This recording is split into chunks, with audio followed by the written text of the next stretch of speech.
yang adibudaya, namo budaya. Nah, senang sekali pada kesempatan hari ini teacher masih bisa menemui kalian lewat video pembelajaran ini. Sebagian dari teman-teman kalian sudah mengikuti pembelajaran tatap muka. Nah, video ini sebenarnya khusus teacher buat untuk kalian yang masih memilih metode belajar dari rumah. Nah, tidak masalah, yang penting kalian tetap bersemangat belajar dari rumah.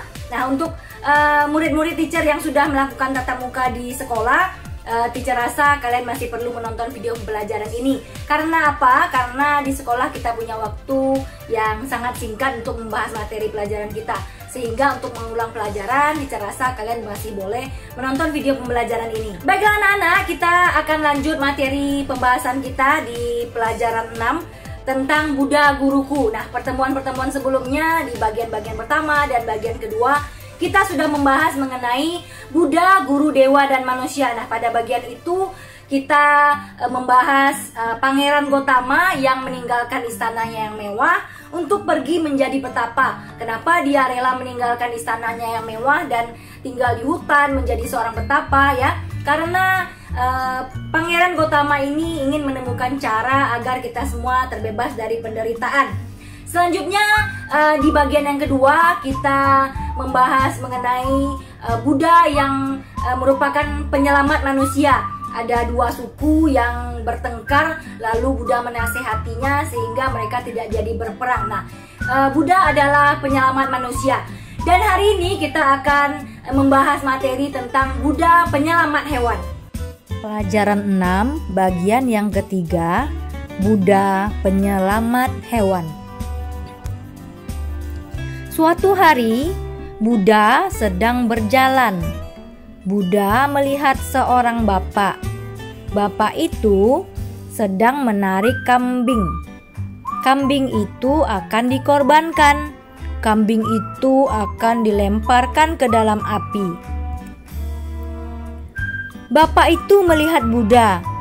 Ia mengusir Buddha. Buddha lalu menasehatinya agar tidak mengorbankan kambing itu. Setelah mendengarkan kata-kata Buddha, bapak itu jadi sadar. Ia melepaskan kambing itu. Kambing itu selamat berkat Buddha. Nah, karena Buddha juga sayang kepada hewan-hewan, Buddha tidak ingin ada hewan yang tersakiti. Makanya Buddha memberi nasihat kepada si bapak itu untuk tidak mengorbankan kambing itu. Dan bersyukur bapaknya mau mendengarkan sehingga kambing itu selamat.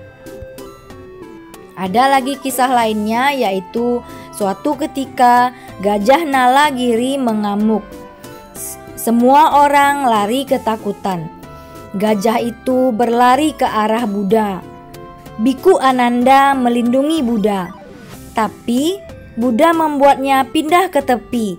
Nah, jadi karena si Biku Ananda ini takut Gajah Nalagiri yang sedang mengamuk ini menginjak Buddha, Biku Ananda melindungi Buddha. Tapi Buddha dengan kekuatannya membuat Biku Ananda ini minggir ke tepi sehingga si Gajah Nalagiri itu langsung berhadapan ke Buddha. Nah, apa yang terjadi? Buddha memberi cinta kasih kepada Gajah Nalagiri. Gajah itu langsung bersujud di depan Buddha. Buddha membelai kepala gajah itu. Lalu gajah itu kembali ke kandangnya dengan tenang. Nah, Buddha juga memberikan cinta kasih kepada si Gajah Nalagiri yang tadinya sedang mengamuk. Ya, semua orang saja bisa lari ketakutan karena gajah kan badannya besar. Nanti gajah nih yang lagi mengamuk dipijak, wah langsung jadi perkedel deh kita ya. Nah, karena Buddha ini penuh cinta kasih, Buddha memancarkan cinta kasihnya sehingga si Gajah Nalagiri pun bersujud di depan Buddha, tidak jadi mengamuk. Buddha tidak hanya sayang pada manusia saja. Buddha juga menyayangi hewan.